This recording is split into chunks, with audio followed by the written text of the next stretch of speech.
Wenye chuki wanaumia sana kumuona Diamond anazidi kupepea. Sasa hebu imagine, kwa sasa Diamond amevunja rekodi. Hakuna msanii wa Tanzania aliyewahi kuvunja rekodi kama hii. Hebu imagine, katika zile chati kubwa za ulimwenguni wa mziki, yani kiuhalisia Billboard chati ambazo zimetangaza orodha ya wasanii na nyimbo zao zinazofanya vizuri hivi sasa katika platform mbalimbali, nyimbo ya Diamond ya Happy mpaka hivi sasa ninapozungumza na wewe ni nyimbo nambari 153. Sasa hebu imagine, katika huu ulimwengu wa mziki zinaachiwa ngoma ngapi? Na je, katika hizo ngoma zinazoachiwa, lakini nyimbo ya Diamond imefanikiwa kuwa nambari 153. Kwa hiyo ni rekodi ambayo haijawahi kutengenezwa na msanii yoyote na haijawahi kuvunjwa, lakini Diamond ameweza kufanikisha hilo. Sasa ni miongoni mwa wasanii ambao tayari wanaendelea kuionyesha kwamba Tanzania inawezekana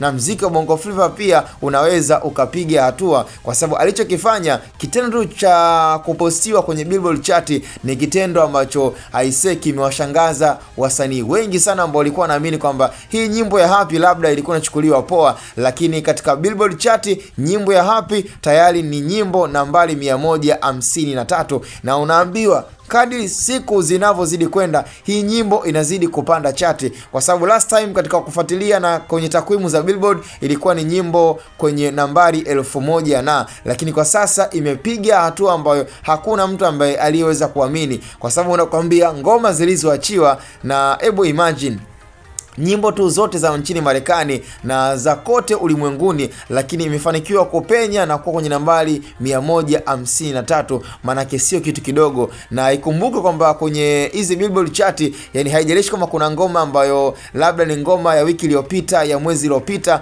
lakini unachokiangalia kwamba ni ngoma gani ambayo kwa sasa inaonekana pia kuwa streamed, lakini pia kuwa recommended na hata kuwa kwenye suggestion za mashabiki mbalimbali. Kwa sasa nyimbo ya Happy inaenda kufanya vizuri na tutegemee kuona makubwa zaidi ya hapa. Yani kama imeweza kuonekana kwenye nambari 153, it means kwamba kadri siku zinazozidi kwenda na Diamond akaiwahi labda kuifanyia remix na msanii mkubwa kutokea Marekani, basi naamini hii ngoma inaweza kafika hata kwenye top 10 ya Billboard chati za ulimwengu wa mziki. Sasa yote tunazidi kumwambia Diamond kwamba aendelee kukaza na tunamtakia kila laheri, na ndio maana nasema kwa wale wenye chuki ambao ni team Kiba, team Harmonize, nafikiri hawawezi kunielewa, ila mwaga makopa na makomenti ya kutosha kwa Simba. Kama unamkubali Simba na kama unamuelewa, basi nione komenti yako jinsi ambavyo unamkubali Simba la Masimba Dangote. Hapa ni Hatoboy Media, it's me, msanuaji kama msanuaji hapa.